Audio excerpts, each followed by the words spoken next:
मला असं वाटत नाही आता की रक्षाताईंची उमेदवारी कट होईल, परंतु असं प्रत्येकाला असं एक कुणकुण अशी वाटते की काही कारण नसताना नाथाभाऊंनी आजारपणाच्या कारणाने राष्ट्रवादीची उमेदवारी नाकारली।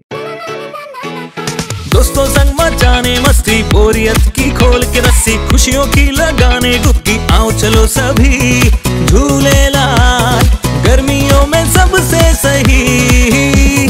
Jhulelal water park and resort, day night water park, slide for kids and all, food park, snacks के साथ south Indian food, indoor and outdoor game, wave pool, DJ, rain dance and many more. Jhulelal water park, opposite Jain valley, Anubhuti school के पीछे, Shirsoli road, Jalgaon.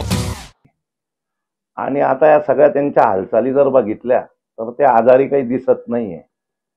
त्याच्यामुळे असंही डोक्यात येतं की रक्षाताईंना थांबवून भाजप एकनाथराव खडसेंना उमेदवार करतील असं वाटतं।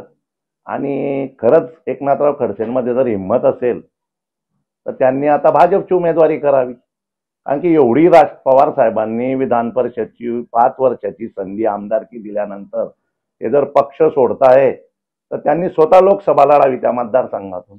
राजीनामा द्यावा लागेल, देतील ना ते राजीनामा, ते तर स्वाभिमानी येतं, त्यांनी राजीनामा, माझं तर पहिलं मागणी आहे त्यांनी या महाराष्ट्रात सुरेशदादा जैनांना जेव्हा जेव्हा पक्ष सोडावा वाटला त्या वेळेला सुरेशदादा जैन यांनी आपण ज्या पक्षाकडून निवडून आले त्या पक्षाचा राजीनामा दिलाय। ही प्रथा राज्यामध्ये सुरेशदादांनी निर्माण केली। यांनी हे जर आता अमित शाह साहेबांना भेटायला गेले तर यांनी पहिले राष्ट्रवादीचा राजीनामा द्यायला पाहिजे होता, नैतिकता दाखवायला पाहिजे होती, प्रामाणिकता दाखवायला पाहिजे होती।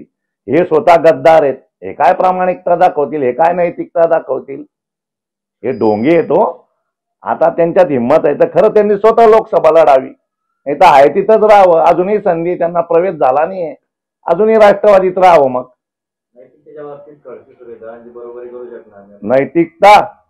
नैतिकता महत्व चरित्र हे खडसेंना शोभतच नाही, त्यांनी मेहरबानी करून बोलू नये।